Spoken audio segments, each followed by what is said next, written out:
Eastern State Penitentiary, the haunted prison of Philadelphia. Section 1. The Dark Beginning. The footsteps echoed down the crumbling hall of cell block 12. Slow, deliberate, heavy boots dragging against the stone floor. The building had been abandoned for decades. Electricity long cut off, doors rusted shut. Yet visitors swore they heard the sound of a guard on night patrol, making his rounds between the cells. No one was there when they turned the corner. No guard, no prisoner, only the endless, suffocating silence of Eastern State Penitentiary. It is in that silence that the prison still breathes. Some say it is not the footsteps of guards at all, but the restless echoes of the men who once lived and died behind those iron doors, condemned not just by the justice system, but by a radical experiment in punishment and penitence that left behind a trail of madness and misery. Before we uncover more, make sure to subscribe to the channel for more chilling history, told slowly and calmly, for those who dare to fall asleep to shadows of the past. The story of Eastern State Penitentiary begins in the early 19th century, when America was young, and ideas of crime and punishment were in the midst of transformation. In Philadelphia, a city built on Quaker ideals of morality and reflection, reformers decided that prisons should not simply punish, but force inmates to repent, to reflect on their sins in silence until they found God. It was here that the concept of the penitentiary was born, a place not just for criminals, but for penitents. When Eastern State opened its massive stone gates in 1829, it was unlike anything the world had ever seen. Towering Gothic walls rose 30 feet high, more fortress than prison, designed not just to contain bodies, but to crush spirits. Its architect, John Haviland, crafted the structure in the style of a medieval castle, complete with battlements, towers, and a vast radial design. From a central hub, long cell blocks stretched outward like the spokes of a wheel, allowing guards to keep watch over all without being seen themselves. Each prisoner was confined to a single cell. There were no dormitories, no communal spaces, no work yards for gathering. Instead, every man lived alone, slept alone, ate alone, and prayed alone. A small slit of a skylight at the top of the arched ceiling was called the Eye of God, meant to remind each inmate that even in their solitude, the Lord watched them. The regime was absolute silence. Prisoners were forbidden from speaking, singing, or even humming. When they were moved between cell blocks, a black hood was placed over their heads so they would never see another face. In theory, this was meant to break their pride and force them inward, where repentance might take root. In reality, it drove many to madness. Imagine lying in a cell, its stone walls pressing in, with only the faint beam of light from above and the sound of your own breathing to mark the passage of time. For hours, days, months, and years, men lived in such isolation that some clawed at the walls until their fingernails tore away, desperate to escape the silence. Others whispered to themselves, inventing voices to keep them company. Some simply wasted away, their minds unraveling long before their bodies gave out. The penitentiary was built to house 250 prisoners at first, but demand for incarceration grew. The blocks lengthened, new wings sprouted, and the silence deepened. At its height, thousands of men were locked away in this city of stone. And though the reformers insisted that solitude would save their souls, the reality was far more disturbing. Reports began to circulate even in the 1800s of strange occurrences inside the walls. Guards whispered about the wails of men who had gone mad, their cries echoing down the hallways long after their voices had gone hoarse. Prisoners swore they saw shadows moving across their cells, even when the doors were locked tight. Some claimed the penitentiary itself was cursed, that its design, so foreign and oppressive, had trapped not only men, but their spirits. Perhaps most unsettling were the stories of those who emerged after years of confinement. Some left broken and silent, unable to speak a word. Others laughed uncontrollably, gibbering nonsense to the point that they were deemed insane. What kind of spiritual reform had been accomplished in those dark cells? Very little, but something lingered there. Something that has not left to this day. Eastern State became a model copied around the world. Prisons in Europe and across America looked to Philadelphia's system as the future of punishment. Yet even as others adopted its methods, criticism mounted. Doctors, clergy, and writers condemned the system of solitary confinement as cruel and inhuman. Charles Dickens himself visited Eastern State in 1842 and was horrified. He wrote that the system was rigid, strict, and hopeless solitary confinement, a punishment that destroyed the mind and crushed the soul. But the prison endured. For nearly 150 years, its walls contained the most notorious criminals in America. And with every decade, more suffering was absorbed into its stone. Today, when visitors stand within the long, crumbling cell blocks, the air feels heavy. The silence is no longer imposed by guards, but by time itself. Dust hangs in the shafts of light that pierce the broken ceilings. Paint peels, doors rust, and chains lie where they fell decades ago. Yet those who walk the halls insist the silence is not empty. It is full of whispers, footsteps, cries of despair. The same sounds that prisoners heard when they were losing their minds are said to still drift through the abandoned corridors. Some who enter cell block 12 report a feeling of being watched, even followed. Others hear knocks on the iron doors, as though invisible hands are testing them, searching for a way out. In cell block 4, shadows dart across the walls, impossible to pin down. And in the very hub of the prison, where guards once stood to oversee the radiating blocks, figures have been seen. Tall, looming, dark as night, only to vanish the moment you blink. Was it the cruelty of solitary confinement that left these echoes? Or did something far darker take root here, feeding on suffering and despair? As the prison grew and the punishments became harsher, the walls drank in even more torment. In the next part, we'll explore not just the silence of Eastern State, but the screams, the brutal punishments, the broken men, and the shadowy figures they left behind. But first ask yourself, if silence can drive a man to madness, what happens when thousands of such minds are sealed within the same stone fortress? Section 2, Torments of the Inmates. In the suffocating silence of Eastern State Penitentiary, solitude was supposed to heal the soul. But what happens when silence itself becomes unbearable? For many prisoners, madness crept in slowly. A whisper at the edges of the mind, a shadow in the corner of the eye. And when silence wasn't enough to break them, the prison turned to something far worse: punishment. The walls of Eastern State were not only witnesses to isolation, but to cruelty. Solitary confinement might have been the foundation, but guards had an arsenal of tortures at their disposal. These punishments, officially sanctioned, were not meant simply to correct behavior. They were designed to terrify, to dominate, and to crush what little spirit remained. One of the most infamous was the iron gag, a metal device clamped into a prisoner's mouth, connected by chains to their hands behind their back. If the inmate moved, the chains yanked the gag deeper into the mouth, tearing at lips and tongue until blood poured down their chin. It silenced them completely, reducing speech to a choking gurgle. Guards used it on men who dared to break the vow of silence, enforcing quiet with unimaginable pain. Then there was the mad chair.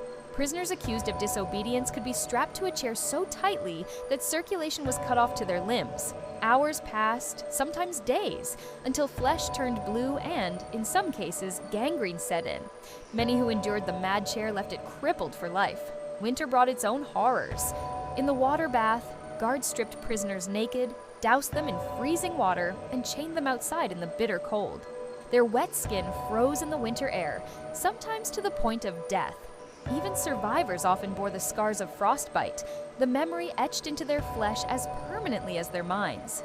These punishments existed not in the shadows, but in the official record. They were part of the penitentiary's system of control. And yet, rumors whispered of darker acts, unsanctioned cruelties carried out by guards who relished their power. Prisoners told tales of being beaten within an inch of their lives, of being dragged down corridors and left to rot in their cells. In a prison built on silence, their screams were muffled, but they still seeped through the cracks, echoing in places where no one should have been able to hear them. Amid this cruelty, Eastern State housed some of the most notorious criminals of the age. Perhaps the most famous was Al Capone, Chicago's legendary gangster. Arrested for carrying a concealed weapon, Capone spent time in Eastern State in 1929. Unlike the ordinary inmate, his cell was furnished lavishly, with carpets, fine furniture, and even a radio. Yet even the powerful mobster was not immune to the prison's hauntings. Capone confided to guards and fellow inmates that he was tormented by the ghost of James Clark, a victim of the St. Valentine's Day massacre. Night after night, Capone screamed for Jimmy to leave him alone. Witnesses claimed he would wake in terror, shouting into the empty corners of his cell, his voice cracking with desperation. The haunting of Al Capone remains one of Eastern State's most famous ghost stories, suggesting that even power and wealth offered no shield against the prison's grip. There were others too. Men like Slick Willie Sutton, a notorious bank robber and escape artist, who spent years within these walls. For Sutton, it wasn't the punishments that haunted him most, but the prison itself. He once described Eastern State as a kind of living tomb, where every sound, every shuffle, every rattle of chains seemed amplified by silence. As decades passed, overcrowding became unavoidable. By the late 19th and early 20th centuries, the prison held thousands, far beyond its original capacity. Solitary confinement gave way to shared cells, but the brutality remained. Inmates suffered from disease, malnutrition, and despair. Many died within the walls, their bodies carried through hidden tunnels beneath the prison, away from public sight. The earth beneath Eastern State became saturated with the dead, their graves unmarked, their stories forgotten. It is perhaps no surprise, then, that reports of hauntings began to grow more frequent. Guards spoke of phantom footsteps in corridors long emptied. Some refused to patrol certain blocks alone, claiming they had seen figures moving in the shadows. Prisoners whispered of unseen hands tugging at their clothes, of icy breath on their necks, of voices whispering in the silence when no one was there. Cell Block 12 became particularly infamous. Prisoners who spent time there reported hearing disembodied laughter, low moans, and even conversations that seemed to drift through the air. Guards described shadowy figures darting from cell to cell, always just out of reach. In Cell Block 6, eerie whispers were said to echo through the stone halls. In Cell Block 4, shapes moved against the walls, sometimes resembling men, other times little more than twisted shadows. Skeptics claimed it was imagination, a trick of light and mind. But those who lived through it swore the hauntings were real. And perhaps most chilling of all were the reports from the punishment cells. Deep within the prison, there were rooms reserved for the most severe discipline. Prisoners locked there described a suffocating darkness, punctuated only by the sound of chains scraping the floor. Long after the punishments had ceased, visitors to these cells described overwhelming feelings of dread, of sorrow, and of being watched by something that had never left. The hauntings seemed tied to the torments, as if every drop of blood, every cry of pain, every broken spirit had left behind an echo. The cruelty seeped into the very walls, until the prison itself seemed alive, feeding on despair. Even after death, the prisoners did not find peace, and even those who held power, gangsters, guards, escape artists, could not escape what lingered in Eastern State. The prison, once hailed as a beacon of reform, had become something else entirely. It was no longer just a place to hold the living, it had become a cage for the dead. And yet, the story does not end with cruelty and madness alone, for when Eastern State finally closed its gates, a new chapter began. Abandoned for years, its halls fell into ruin. And in that ruin, the ghosts grew bolder. Visitors who dared to enter began to hear the footsteps, the whispers, the cries of 1,000 lost souls. But the question remains, were these the echoes of memory, the mind playing tricks in the silence, or had the torments of Eastern State created something that would never leave? In the next part, we will walk through the abandoned corridors after the prison's closure. We will hear the stories of the first witnesses to its ghostly rebirth, and uncover why Eastern State became one of the most haunted places in America. But first, imagine standing in a cell, the door closed, the air heavy, the silence absolute. And then, in that silence, a voice whispers your name. Section 3, Abandonment and Ghost Stories. When the final cell doors of Eastern State Penitentiary slammed shut in 1971, the prison was left to rot. What had once been hailed as a revolutionary institution of reform, a model copied around the world, was now a decaying husk, a labyrinth of crumbling walls, rusting bars, and memories too heavy to vanish. For more than a decade, the site stood abandoned. Vines crept across its Gothic stone facade, and rainwater dripped through broken roofs into the hollow chambers. Wind howled through the empty corridors, carrying with it the faint echoes of footsteps that should no longer exist. To the city outside, it was just another ruin. But to those brave, or foolish, enough to step inside, it was something far more unsettling. Locals began to whisper of strange sounds drifting from the prison at night. People passing by claimed they heard anguished cries, the metallic clang of unseen gates, and whispers threading through the air. Neighbors swore they saw figures moving across the guard towers when no one had been assigned to patrol. Some dismissed it as imagination, but others believed the prison had not emptied after all. When urban explorers and vandals broke inside, their stories carried an even darker weight. Many spoke of being followed by footsteps echoing behind them, though no one was there. Some described a suffocating presence, as if unseen eyes tracked them through every corridor.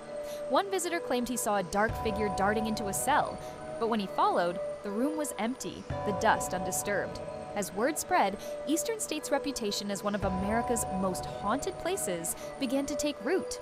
And soon, researchers, journalists, and paranormal investigators were drawn to its decaying halls, eager to uncover the truth. Among the most chilling stories are those tied to specific cell blocks. Cell Block 12, notorious even during the prison's operation, seemed alive with whispers. Visitors reported hearing faint conversations drifting from behind locked doors, though the block stood empty. Some claimed the whispers would rise into laughter, cruel, mocking, and inhuman. Cell Block 6 was no less terrifying. Here, shadow figures were seen slipping along the walls, always out of reach. One investigator described the shapes as like men made of smoke, clinging to the stone as if they belonged to it. Cameras often malfunctioned in this block, batteries draining instantly, as though some unseen force fed on their energy. In Cell Block 4, strange apparitions appeared. Several witnesses described seeing faces in the shadows, twisted and pale, watching silently before vanishing into the darkness. The block became infamous for phantom footsteps, the sound of boots pacing the corridor in steady rhythm, though the space remained empty. One of the most terrifying legends surrounds the so-called lockdown tunnels. These underground passageways were once used to move inmates discreetly away from public view. After abandonment, they became a place of dread. Explorers claimed they felt sudden drops in temperature, saw flickering lights where none should exist, and heard dragging chains echoing through the earth. Some even refused to enter, convinced that something inhuman lurked beneath. And then there was the story of Al Capone's cell. Long after his time in Eastern State, visitors who entered his former quarters reported hearing frantic voices, shouts of "Jimmy, leave me alone," just as Capone himself had once screamed. On some nights, they claimed, the sound of a man sobbing echoed faintly from within, though the cell was empty and untouched. Perhaps most chilling of all are the tales of the punishment cells. These small, windowless rooms, buried deep within the prison, had once broken men through darkness and isolation. Decades later, those who ventured inside spoke of crushing despair. Some reported hearing muffled cries, the clink of chains, and, most disturbingly, the sensation of hands brushing against their skin in the dark. Many investigators described being overcome with nausea or dread, as if the air itself rejected their presence. By the late 20th century, Eastern State's reputation had grown so infamous that it drew the attention of ghost hunters from around the world. Countless television shows, paranormal documentaries, and investigative teams visited the site. Time after time, they reported unexplained phenomena, disembodied voices captured on recorders, sudden temperature drops, apparitions caught on camera, and objects moving with no one near. Skeptics argued that the prison's atmosphere alone was enough to play tricks on the mind. The claustrophobic halls, the endless decay, the echo of footsteps bouncing off stone, all of it created an environment ripe for suggestion. But those who had been there, those who had felt the icy breath on their necks, insisted it was something far more real. Some visitors even claimed that Eastern State carried a unique kind of haunting, not the restless spirit of a single person, but a collective echo. Thousands of lives had passed through its gates. Thousands of punishments, deaths, and cries of despair had soaked into the very stone. The prison itself seemed alive, holding within it the sorrow of every inmate who had ever suffered there. It is this idea that Eastern State is not haunted by ghosts, but by the prison itself, that continues to captivate those who walk its corridors. As one investigator put it, "You don't just see ghosts in Eastern State, you feel the prison watching you." Today, the penitentiary stands as both ruin and museum, preserved for history but forever stained by what happened within. Tourists walk the same halls where men once screamed in chains, their footsteps echoing just as the prisoners once did. Some leave with nothing more than photographs and shivers. Others leave with stories they will never forget. But for all the tales, one truth lingers. When the last guard left and the final door locked, Eastern State Penitentiary did not empty. It merely grew quieter, and in that silence, something stayed behind. And yet, this is not the end. For the prison's legend has only deepened in the modern era. Paranormal investigators, tourists, and skeptics alike continue to uncover new evidence of its haunting. What they find there is not always explainable, not always visible, but always unforgettable. In our final section, we will explore the prison's modern legacy, its role in paranormal culture, and the stories that continue to emerge even now. And we will ask, what does it mean when a place becomes so haunted that even death itself cannot release its grip? But before we move forward, imagine standing at the gates of Eastern State as rain patters on the stone. You take one step inside. The corridor stretches ahead, endless, dark, and somewhere, just out of sight, someone else is already walking there.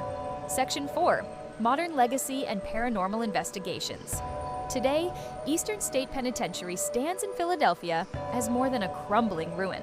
Its walls no longer confine criminals, yet the silence that fills its corridors is just as heavy as it was when thousands of men sat alone in their cells, staring at stone walls, listening to their own thoughts unravel. The prison has become a monument, a museum, and a ghost story all at once, a place where the past has not faded but lingers like smoke in the air. When it reopened to the public in the 1990s, visitors came expecting history.